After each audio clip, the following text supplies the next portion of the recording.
안녕하세요. 도무지 이해가 안 가는 게 하나 있어서 이렇게 사연을 보내봤어요. 며느리들끼리 사이 안 좋으면 시어머니한테 뭐 좋은 게 하나 있나요? 형제들끼리 우애도 좋은데 며느리들끼리 사이 좋으면 더 좋은 게 아닌가 싶은데 왜 저희 시어머니는 잘 지내는 동서지간 사이를 갈라놓으려고 하는지 모르겠네요. 저는 올해로 33살로 맞벌이 결혼 생활 5년차를 보내고 있습니다. 아이는 아직 없어요. 딱히 애 없이 살아야겠다 정하고 결혼해서 살고 있는 건 아닙니다. 그냥 언젠가 생기면 생기겠지 하고 마음 편히 갖고 살고 있었는데 어쩌다 보니 벌써 결혼 5년 차가 넘어가게 되었네요. 아이 안 가지려고 따로 노력한 것도 없고요. 벌써 결혼한 지 5년이 지났다 보니 아이 없는 생활이 더 익숙하긴 하지만 당장에 내일이라도 아이가 생긴다면 이 한 몸 다 바쳐서 최선을 다해 키울 생각입니다. 결혼 생활 5년 하면서 바뀐 게 참 많네요. 지하철도 안 다니던 저희 동네에는 끝내 지하철이 다니기 시작했고 저희 결혼할 때만 해도 평생 결혼 안 하고 엄마랑 살겠다던 시동생도 결혼을 했고요. 하지만 무엇보다 가장 크게 변한 건 남은 평생 자식들한테 손은 벌리더라도 한 집에 같이 살 생각 없다던 시어머니 마음이 아닌가 싶습니다. 저희 결혼하고 나서 바로 그 다음에 둘째인 시동생이 결혼을 했어요. 저희가 결혼할 당시만 해도 연애는 해도 결혼은 안 하겠다던 시동생이었는데 난데없이 이렇게 빠르게 결혼을 하게 될 줄이라곤 생각도 못했습니다. 시어머니는 저희와는 다르게 별로 대수롭지 않아 하셨어요. 오히려 당신은 진작에 그럴 줄 알았다고 결혼 안 하고 엄마랑 같이 살겠다는 것들 중에 결혼 안 하는 놈을 본 적이 없다시면서 말이죠. 아무튼 시동생도 그렇게 결혼해서 저희 집하고 마찬가지로 맞벌이 생활을 하고 있어요. 형제들끼리는 연년생이지만 동서가 마침 저랑 동갑이었어요. 거기에 첫인상이 조금 쌀쌀맞고 곁을 안 줄 것처럼 보여서 앞으로 잘 지낼 수 있을까 걱정이었는데 그런 걱정은 저희 기우나 마찬가지였습니다. 성격이 저랑 자매 사이라고 해도 무방할 정도로 거의 비슷했거든요. 취향은 물론이고 하는 생각까지 비슷했어요. 그렇게 동서와 친해지게 되었고 서로 말로는 형님 동서 하면서 부르긴 했지만 거의 둘도 없는 친구 사이나 마찬가지였습니다. 이쪽 동네가 서울에 인접해 있는 경기권인데 처음 저희 신혼집 구했을 때만 해도 지하철이 안 다녔어요. 출퇴근은 집 근처까지 오는 버스가 있어서 그걸 타고 다니긴 했는데 오며 가며 하는 거리도 있고 그러다 보니 서울 살고 있는 친구들 만나고 집에 돌아오고 그러는 건 꿈도 못 꿨습니다. 남편 말고는 따로 말상대도 없고 그래서 가끔 친구들하고 퇴근 후에 잠깐 보내던 시간이 그리웠어요. 그런데 이렇게 마음 잘 맞는 동서가 같은 동네에 살게 되었으니 저에겐 축복이나 마찬가지였습니다. 그리고 그 생각은 동서 또한 똑같았지요. 저희가 같은 동네에 신혼살림을 차리게 된 데에는 이유가 있습니다. 이 지역이 저희 시어머니 사는 동네거든요. 시어머니가 홀어머니세요. 자세한 이야기는 못 들었는데 아버지 되시는 분이 남편하고 시동생 어릴 적에 다른 사람 만나 새 살림 차려 집을 나갔답니다. 도의적인 책임을 지겠다고 그렇게 이혼하면서 시어머니한테 집도 넘겨주셨고 양육비도 제때제때 보내주셨다고는 해요. 하지만 그렇다고 홀어머니 몸으로 두 자식 공부시켜 취직시키고 장가까지 보내는 게 쉬운 일은 아니셨겠지요.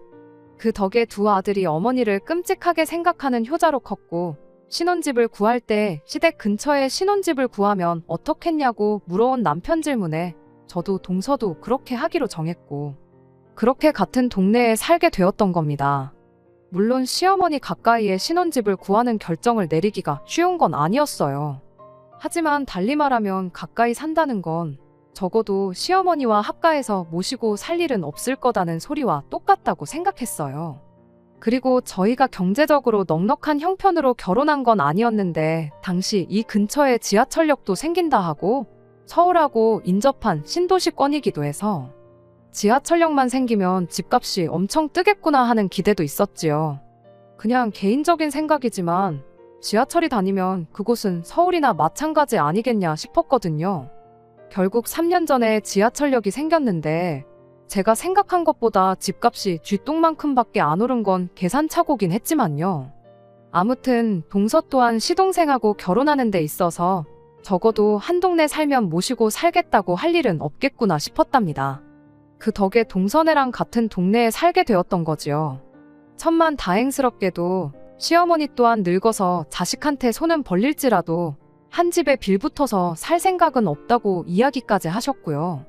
시동생 결혼할 때는 두 자식 다 장가 보낸 만큼 내 할 일은 다 끝났으니 이제는 내 인생 즐기고 살 거라고 하셨어요. 시어머니가 올해 60대 초반이시고 이미 오래전부터 만나고 계신 남자친구분도 따로 계시거든요. 말인즉슨 이제 뒷바라지 해줄 자식도 없으니 산이며 들이며 바다며 좋은 데 있으면 남자친구분하고 같이 놀러 다니고 그러면서 당신 인생 즐기고 살겠다는 소리셨어요. 시어머니한테 저희랑 동선애가 합쳐서 달에 50만 원씩 용돈을 드리기로 했는데 시어머니가 다른 건 모르겠고 그것만 끊기지 않게 해달라 하셨지요. 친정에도 비슷하게 보냈으니 솔직히 용돈 그만큼 챙겨드리는 거 맞벌이 하는데 못할 일도 아니었고 신경 쓰이지도 않았어요.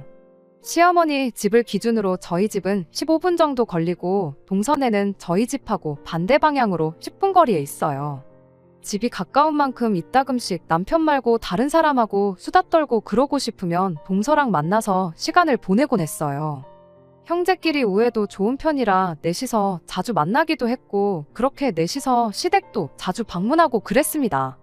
그렇게 화기애애하게 잘 지내고 있었다 보니 시어머니가 남편 복은 없었을지라도 자식 복과 며느리 복은 있으시구나 그렇게 생각했어요.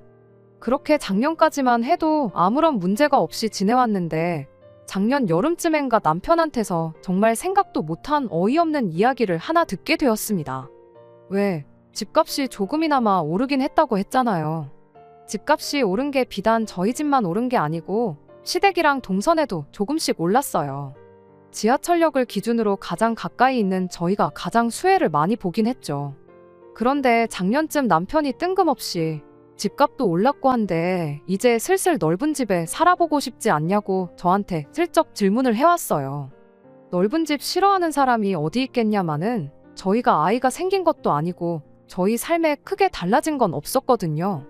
집값이 올랐다고 한들 솔직히 다른 지역도 조금씩 집값이 올라있던 상황이었는데 이 집을 판다고 해서 더 넓은 집으로 이사가는 건 아예 시골 동네로 가지 않는 한 불가능에 가까워 보였거든요.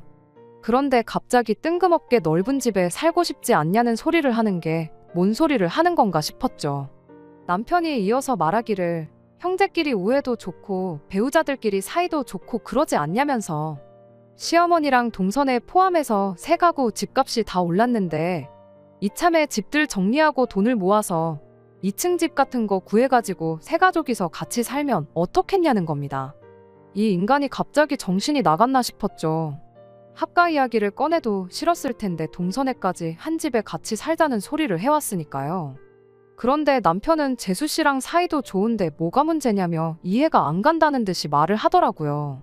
사이가 좋은 건 좋은 거고 같이 사는 건 또 다른 문제인 거 모르냐고 바로 따졌죠. 당장 우리만 해도 연애할 때 한 번 다툰 적 없지 않았냐. 그런데 같이 살면서 생활 습관 다른 것 때문에 생각하는 게 달라서 의견 다툼도 생기고 투닥거리도 하지 않았냐고요. 남편이니까 평생 남은 인생 같이 살아야 되니까 어느 정도 이해하고 참고 사는 거지. 같이 살면서 시어머니나 시동생, 동서한테 하나씩 불만 생기기 시작하면 그것까지 내가 참을 줄 아느냐고 절대로 그렇게는 못한다고 했어요. 그리고 남편이 결혼 생활 초반에 부모님 합가 문제로 절대 같이 살 일은 없을 거라고 못을 박았던 적이 있었거든요. 그 이야기도 꺼냈지요. 과정 자체는 제 기분만 상하고 서운하게 했지만 결론적으로는 부모님이 한 집에 같이 살 일은 없을 거다는 이야기나 마찬가지였어요.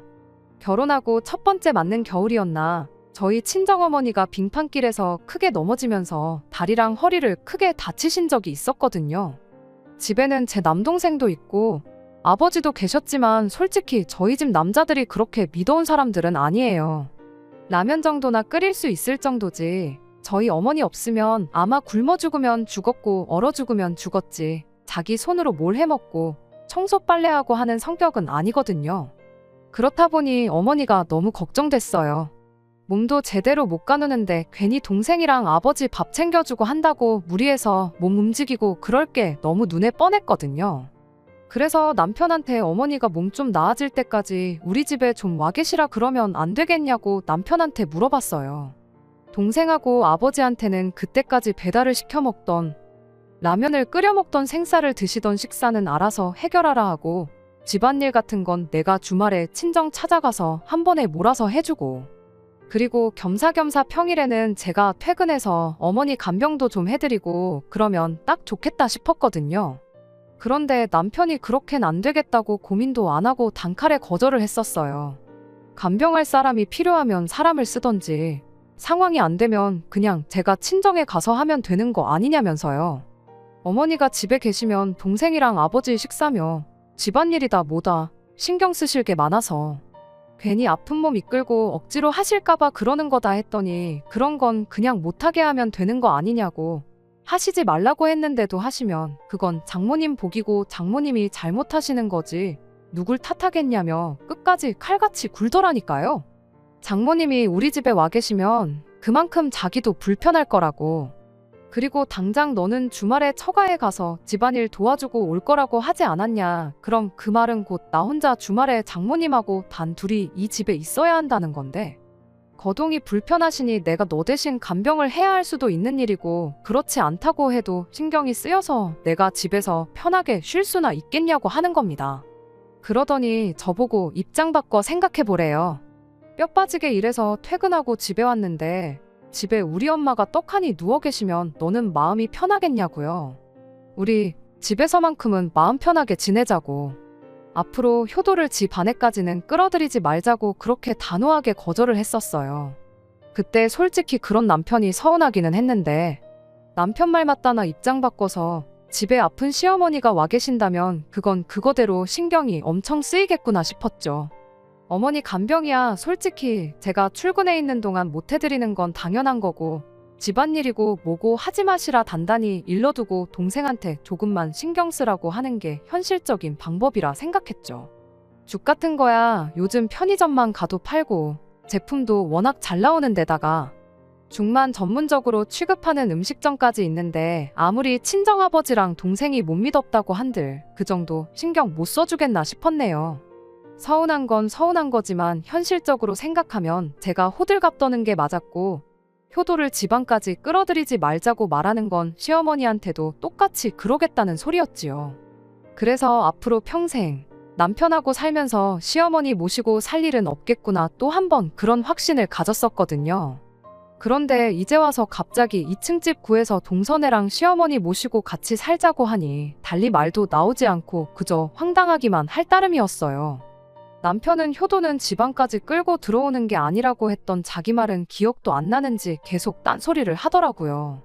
재수 씨랑 사이도 좋으면서 싫을 게 뭐가 있냐고 2층 집으로 구해서 공간 분리만 확실하게 해놓으면 따로 사는 거나 마찬가지라고 그냥 10분, 15분 걸리는 거리에 사는 시어머니랑 동생네가 같은 아파트 같은 동으로 이사 왔다고 생각하면 이해가 쉽지 않겠냐고 설명을 하는 겁니다.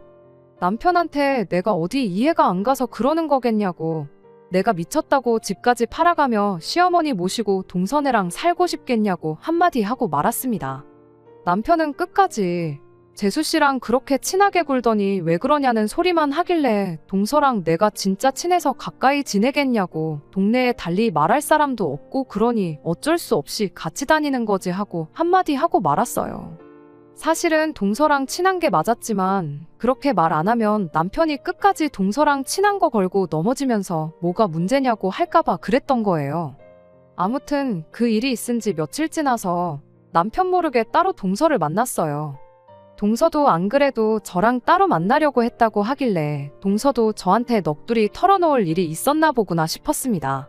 동서랑 만나서 형님 먼저 아우 먼저 하면서 서로 무슨 일 있는지 이야기를 해보라고 하고 있었는데 막상 이야기 나눠보니 누가 먼저 이야기 꺼낼 필요도 없는 상황이었어요.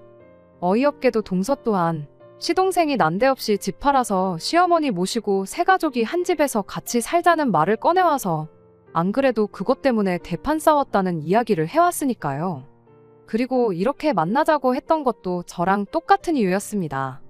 우리가 너무 친해 보여서 두 아들들이 한 집에 같이 살자고 하는 거 아니겠냐고 그러니까 우리가 나름대로 겉으로는 사이가 나쁜 척을 해야 하지 않겠냐고요.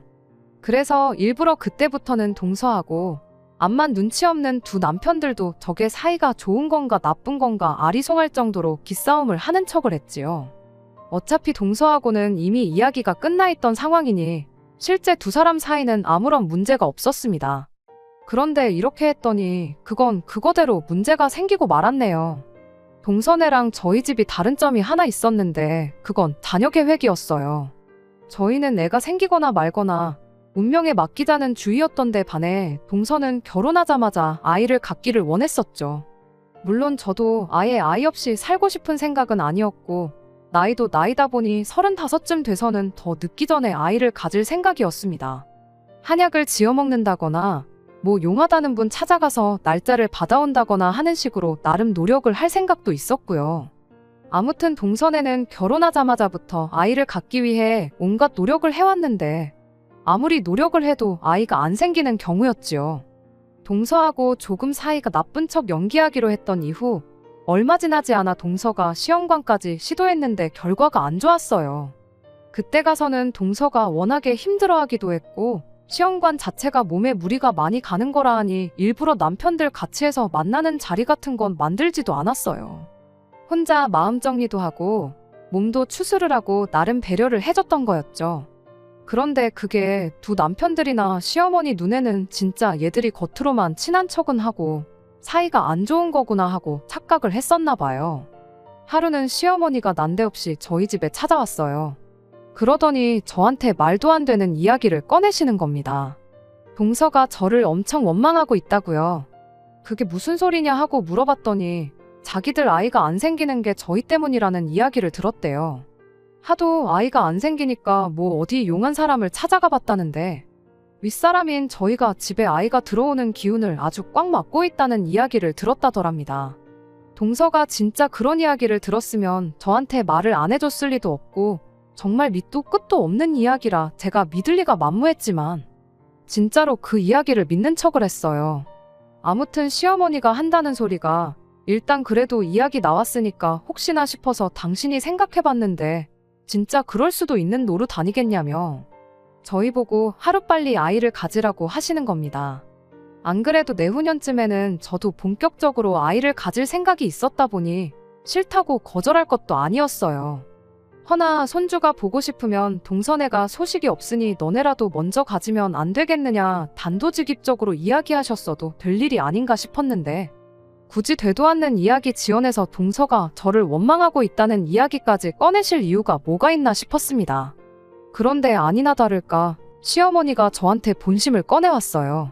아이 태어나면 당신이 우리 집에 머물며 아이를 봐줄 테니 일단 저희 집 방 한 칸을 당신이 오며 가며 머물고 여차하면 자고 갈 수 있게 당신 방으로 만들어 놓으라는 겁니다. 아이가 태어나기는커녕 아직 아이가 생기지도 않았는데 벌써부터 방 한 칸을 비워놓을 이유가 뭐가 있느냐고 제가 대답했더니 시어머니가 한다는 말이 그러다 동서네가 먼저 아이가 생기면 어떡하냐며 일단 저희가 먼저 동서네한테 시어머니를 모시고 살겠다는 강한 의지를 보여주라는 소리를 하더라고요. 아무리 시대가 변했다지만 당신은 장남내외인 저희가 더 신경이 쓰일 수밖에 없는 법이라며 두 며느리가 비슷한 시기에 아이를 갖게 된다면 당신 입장에서는 키워줘도 장손을 키워주고 싶다고. 그런데 혹시나 당장 소식은 없지만 열심히 노력하는 동서네가 먼저 아이를 갖게 되고 아이 좀 대신 키워달라 부탁해오면 당신이 그걸 거절할 명분이 없대요. 그러니까 일단 당신 지낼 방부터 마련해놓고 그러라는 겁니다. 일단 대답은 알겠다 했는데 물론 저는 그렇게 할 생각 없었어요. 아니나 다를까 시어머니가 집으로 돌아가시고 난 뒤 남편이 갑자기 설레발을 다치면서 얼른 어머니 지낼 방부터 만들어 놓자고 보채기 시작하더라고요. 그래서 남편한테 뭘 벌써부터 그러냐고 천천히 하라고 한마디 하고 저는 제 볼일을 다시 보기 시작했습니다. 그랬더니 남편이 혼자 허둥지둥대면서 그러다 어머니 말처럼 동생네한테 선수 뺏겨서 복직 못하고 경력 끊기게 되면 어떡하냐고 끝까지 설레발을 치더라고요. 남편한테 그러면 어쩔 수 없는 거 아니냐고 그리고 어차피 방 한 칸 만들어 놓을 생각이면 나는 굳이 시어머니가 아니어도 된다고 친정어머니한테 그 방 내드리고 여기서 지내시면서 아이 좀 봐달라고 해도 되는 거 아니겠냐 한마디 하고 말았죠. 이왕 한 집에 같이 살 거면 나는 불편한 시어머니보다 맘 편한 친정어머니가 더 좋다고요. 제가 이렇게 대답할 줄 몰랐는지 남편이 엄청 당황한 눈치였어요. 그리고 그날이 지나서 동서한테 또 남편들 모르게 연락을 했지요. 오랜만에 한 연락이었는데 동서도 어느 정도 마음을 추스른 건지 크게 문제는 없어 보였습니다. 그리고 그날 서로 회사 일 일찍 마치고 서울에서 따로 만났어요. 약속 장소에 동서가 들어오는데 입구에서부터 할 말이 많다는 표정으로 가게 안으로 들어왔지요. 아니나 다를까 얼마 전에 시어머니가 동선에 찾아와서 있던 일을 이야기해 주더군요. 시어머니가 저희 집에 오셨던 것처럼 연락도 없이 동선에 찾아와서는 정말 큰일이라고 하면서 난리법석을 떨며 이상한 분위기를 조성했대요. 그러더니 한다는 소리가 요즘 제가 아이를 하루라도 빨리 가져야겠다며 동서를 견제하듯이 이야기를 했다는 거예요. 쟤들 하는 꼬라지를 보니 자연임 씨는 죽어도 안 되겠구나 그렇게 생각했는데 요즘 시험관도 하고 저러는 거 보니 제가 똥줄이 타기 시작했는가 보다고요.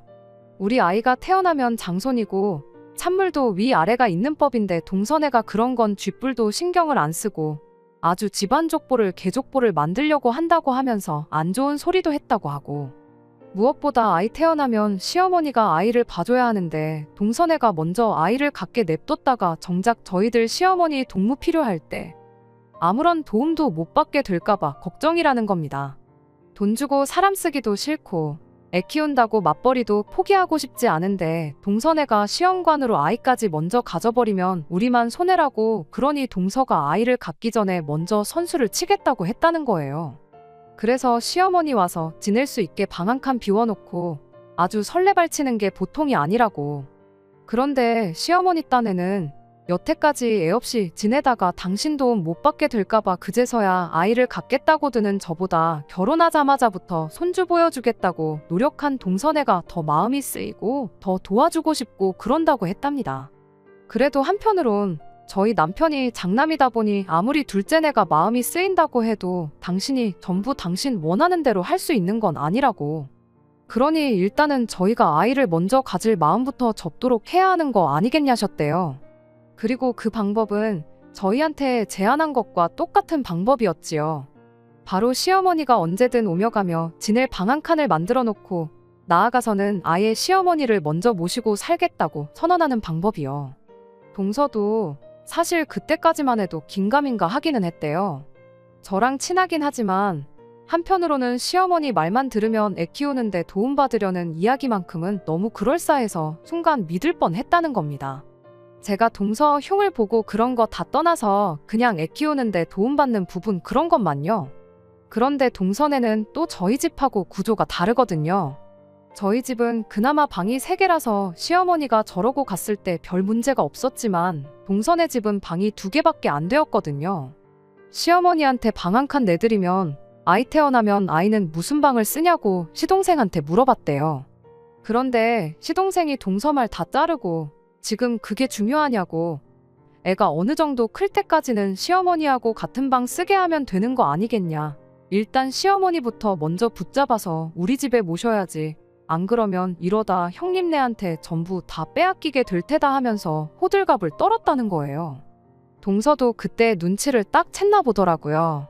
시어머니 모시고 살자는 소리가 하고 싶은데 마땅한 이유가 없으니 저희들 핑계 아이 생기면 시어머니한테 받아야 할 도움 같은 거 다 계산하고 시어머니를 모시자고 자기 입으로 말하게 하려는 수작인 걸 말입니다. 이미 전년도에 남편이 2층 집 구해서 세 가족이 함께 살자는 말을 꺼냈다 보니 깊게 생각할 것도 없었어요. 저랑 동서 사이가 좋다는 핑계로 어떻게든 한 집에 같이 살아볼 요량이었는데 막상 까놓고 보니 둘이서 기싸움 엄청 하고 사이도 안 좋아 보여서 어떻게든 그걸 활용해서 두 아들 집 중에 아무데나 시어머니를 모시고 살게 할 생각이었던 겁니다. 사실상 두 남편들한테는 누가 어느 집에서 시어머니를 모시던 크게 상관이 없었던 거죠. 그런데 방법이 참 어이가 없잖아요. 모시고 살고 싶으면 두 며느리들 경쟁심을 유발시켜서 부추길 게 아니고 저희들은 어떻게 생각하는지 의견 먼저 물어보는 게 적절한 방법 아니겠나요? 그런데 세 가족이서 한 집에 같이 살자고 하질 않나? 이번엔 어느 집에서 먼저 모시기 전에 우리가 먼저 모셔야겠다 하질 않나? 저희들 의사는 하나도 묻지 않고 통보하듯 자기들끼리 결정해서 되도 않는 연극하면서 시어머니 모시게 하려는 그 정신머리가 너무 괘씸했습니다. 물론 시어머니가 아이를 봐주신다면 당연히 유리한 점이 많겠지만 동서도 저랑 생각하는 게 똑같았어요. 아이 봐주신다는 핑계로 언제까지 집에 머무르게 될지 아무도 모르는데 그렇게 오랫동안 모셔야 한다면 차라리 방 하나 비워놓고 각자 친정어머니 오며 가며 하게 만들어 놓는 게 며느리들 입장에서는 100번 나은 거 아니겠나요? 일단 동서하고 미리 이야기도 맞춰놓고 한 덕분에 서로 관계까지 소원해져 가며 억지로 시어머니를 모시는 일은 피한 것 같아요. 그래도 도무지 이해가 되지 않네요. 여지껏 한 집에 같이 살 생각 없다고 당신 인생 즐기고 살겠다는 시어머니가 갑자기 저렇게 합가를 하려고 하는지. 그리고 그 방법이 하필 다른 것도 아니고 며느리들 사이를 이간질해서 그러려는 건지 말이에요. 저희가 시어머니를 일부러 멀리한 것도 아니고 신혼집도 시댁 근처에 구하고 나름 자주 시댁 왕래하면서 남들 하는 거 이상은 했다고 생각하는데 며느리들 사이 이간질시켜서 시어머니가 얻을 수 있는 게 뭐 있는 것도 아니잖아요. 혹시 이런 시어머니 심리를 설명해 주실 분들 계시면 알려주세요. 이 상황이 너무 황당하고 당장 남편이나 시어머니한테 왜 이런 개수작을 부리시냐 따져묻고 싶지만 이유가 뭔지나 좀 알고 그러고 싶거든요. 안녕하세요. 얼마 전에 시어머니랑 동선의 세 가족이서 2층 집에 같이 살자고 하다못해 시어머니가 나서서 며느리 사이 이간질시켜 어떻게든 한 집에 합가하려고 한다는 사연을 보냈던 쓰니입니다. 여러분들이 보내주신 의견은 동서랑 같이 해서 잘 봤어요. 여러 가지 의견이 있었는데 시어머니가 저러셨던 게 알고 보니 정말 별것도 아닌 이유였습니다. 그냥 모르는 척 넘겨봐야 시어머니가 몇 번이고 계속 저랑 동서 이간질 시켜가며 계속해서 합가를 시도하실 것 같아서 이참에 한번 제대로 짚고 넘어가야겠다는 생각이 들었어요. 그래서 오랜만에 세 가족이 전부 모이는 자리를 만들었습니다. 계획한 대로 그날 세모자가 무슨 생각으로 저랬는지 그 이유를 알게 되었어요. 일부러 그날에는 동서랑 더 유난을 떨면서 사실 사이가 나쁜 게 아니고 좋다는 티를 더 냈지요. 세 사람 전부 앞불싸 싶은 표정을 짓고 있는 걸 보니 아무래도 저희가 사이가 나쁘구나 싶어서 경쟁 심리를 부추겼던 게 맞다는 확신이 들었습니다. 그리고 시어머니한테 이야기했어요. 저는 애 없이 살다 보니 아이 없이 사는 편이 나은 것 같아서 그냥 앞으로도 쭉 아이 없이 살아야겠다 말했고 동서는 그동안 들어서지도 않는 아이 갖겠다고 이것저것 시도해보다가 건강이 많이 상한 것 같아서 일단 마음 편히 갖고 당분간 아이 생각 없이 몸조리하는데 집중하겠다고 말했죠. 말인즉슨 당장 저나 동서나 급하게 시어머니 머물 공간까지 만들어가며 아이를 가질 생각 없다는 소리였지요. 그러니 시어머니도 괜히 누구 집에든 들어와서 같이 살 생각 안 하셔도 된다고 빙 돌려서 말하는 것과 다름없었어요. 더 이상 합가를 해야 할 명분이 사라졌으니 시어머니도 두 남편들도 조금 당황한 모습이었어요. 하지만 시어머니가 금세 눈치채신 것 같더라고요. 저희가 이미 일이 어떻게 돌아가는 상황인지 눈치챘고 합가할 생각 없다고 저희 의견을 이야기하는 것이라는 사실을요. 아니나 다를까 시어머니가 먼저 입을 열었어요. 두 자식들 취직시키고 장가까지 보낸 만큼 당신 할 일은 끝났다고 생각했고 그렇게 당신 인생 즐기면서 남자친구분이랑 좋은데 놀러 다니고 하면서 지내면 되겠구나 싶으셨답니다. 그런데 그 남자친구분이 재작년에 장가 보낸 자식네로 합가를 하게 되었대요. 그러면서 그분이 멀리 이사를 나가시게 되었고 그만큼 자주 못 만나게 되었답니다. 거기에 작년에는 그 집에 아이까지 태어나면서 남자친구분이 손주 봐야 된다고 밖에도 잘 안 나오게 되었고 그 덕에 시어머니는 거의 혼자서 지내는 거나 다름이 없었다네요. 그런데 그 집은 며느리가 나서서 남자친구분을 모시고 살겠다고 나섰다는데 우리 집은 뭐냐고. 나는 며느리가 하나가 아니라 둘이나 있는데 누구 하나 선뜻 나서서 모시고 살겠다는 사람도 없고 힘들게 아들 2명 키워서 제대로 효도도 못 받고 이게 다 뭐냐 싶으셨답니다. 그래서 재작년에 두 아들이 2층 집 이야기를 꺼내오면서 시어머니를 모시자고 했던 거였어요. 그런데 그 계획이 수포로 돌아가고 그러다 이번엔 작전을 바꿔서 저랑 동서 경쟁 심리를 부추겨서 합가를 하려던 계획을 세웠던 거죠. 그러던 중 시어머니한테 남자친구가 조언이랍시고 들은 게 애 키워준다고 하면 며느리들이 앞다퉈서 당신을 모시겠다고 할 거란 이야기를 해줬다는 겁니다. 그분 자식도 원래 같이 모시고 살 생각이 없었고 홀아버지 신경 쓰기도 싫어서 신혼집도 최대한 멀리 구했던 건데 막상 애 봐주는데 사람 쓰고 그러려니 돈 아깝고 그래서 아이 크는 동안만 같이 살기로 했다는 거죠. 시어머니는 그 이야기를 듣고 바로 계획에 옮기고 싶었지만 저도 그렇고 동선에도 그렇고 당장 아이가 없으니 키워준다는 이유로 합가는 못하겠다 싶으셨던 거예요. 그래서 저희 두 사람 이간질을 시켜서 둘 중에 아무나 먼저 입에서 시어머니 모시고 살겠다는 말이 나오도록 경쟁 심리를 부추겼던 거랍니다. 시어머니 입장에서는 남자친구분과 당신 상황이 비교가 되니 아쉬울 수도 있는 상황이겠구나 이해는 갔지만 당장 이해가 가지 않는 부분이 있어서 시어머니한테 대놓고 물어봤지요. 모시고 살겠다는 말이 꼭 며느리 입에서 나와야 하는 거냐고요. 혼자서 지내시는 게 외로우셔서 그러는 거면 저도 그렇고 동서도 그렇고 어머님께 아드님들 양보해드릴 의향이 있다고요. 어차피 회사 일 때문에 저녁 7시는 돼야 집에 들어오는데 집으로 퇴근시킬 게 아니고 그 길로 어머님 댁으로 직행하라고 하겠다고. 그리고 어머님 주무시는 시간까지 있다가 오라고 할 테니 원하는 만큼 효도 받으시라고 했죠. 어차피 집이 10분 거리밖에 안 되는데 잠만 집에서 자면 되는 거 아니겠냐고. 그리고 원하시면 어머님 기상시간 전에 남편들 책임지고 깨워서 어머님 댁에 보내다 드리겠다고까지 했습니다. 그랬더니 시어머니가 질색을 하면서 기껏 장가 보내놨더니 내가 아들 뒷바라지 하면서 살일 있냐고 말장난하지 말라고 하시더라고요. 그래서 저랑 동서가 말했죠. 어머님 어차피 저희들 대신에 아이를 키워주겠다고 하셨는데 두 아들 밥 챙겨주고 출근시키고 하는 게 갓난아이 키우는 것보다 오히려 쉽지 않겠냐고요. 저희들 집에 합가를 한다고 해서 맞벌이하는 저희들이 어머님한테 해드릴 건 별로 없다고요. 오히려 아이 돌봐야 한다고 하루 종일 어디 밖에도 못 나가고 집에만 계셔야 할 텐데 어머님 그거 감당 가능하시냐고 물었습니다. 그냥 차라리 여태까지 그래왔던 것처럼 엎어지면 코 닿을 데 사는 두 며느리들이 사이좋게 지내면서 시댁에 자주 와서 어머님 챙기고 하는 게 어머님한테는 더 유리한 거 아니시냐고요. 꼭 모시고 산다고 해서 그게 효도고 안 모시고 따로 산다고 해서 불효고 그런 거 아니라고 했습니다. 어머님 남자친구분 아이 돌본다고 어디 밖에도 못 나가고 집에만 계신다는데 진짜 행복하시냐고 한번 물어봐 보시라고 했죠. 손주 봤으니 당연히 행복하시겠지만 꼭 합가를 안 해도 손주는 저희도 매일같이 보여드릴 수 있다고요. 그랬더니 시어머니가 아무 말도 못하고 계시다가 그제서야 저희 뜻을 알게 되신 건지 미안하다고 사과를 해오셨어요. 남자친구분이 어떻게 지내는지도 모르고 그냥 자식이 모시겠다고 해서 한 집에 사는 것 보고 부러워서 그런 것 같다고. 이야기 듣고 보니 니들 말이 틀린 게 없다시며 저희한테로 다가오셔서 저희 손을 꼭 붙잡아 주시곤 그냥 이대로 가족들끼리 우애 좋게 사이좋게 지내자셨습니다. 그 와중에 눈치 없는 두 남편들이 분위기 파악도 못하고 가까이 와서 그러자고 이대로 행복하게 지내자고 저희들 어깨를 같이 감싸더라고요.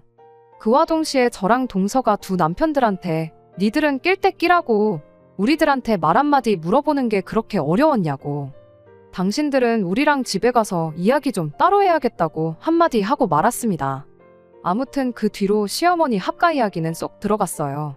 남자친구분도 시어머니한테서 저희랑 있었던 이야기 듣고는 아들내외가 나를 모시고 사는 게 아니라 부려먹으려고 데리고 사는 거였구나 싶어서 그 집을 나오시고 다시 동네로 이사를 오셨어요.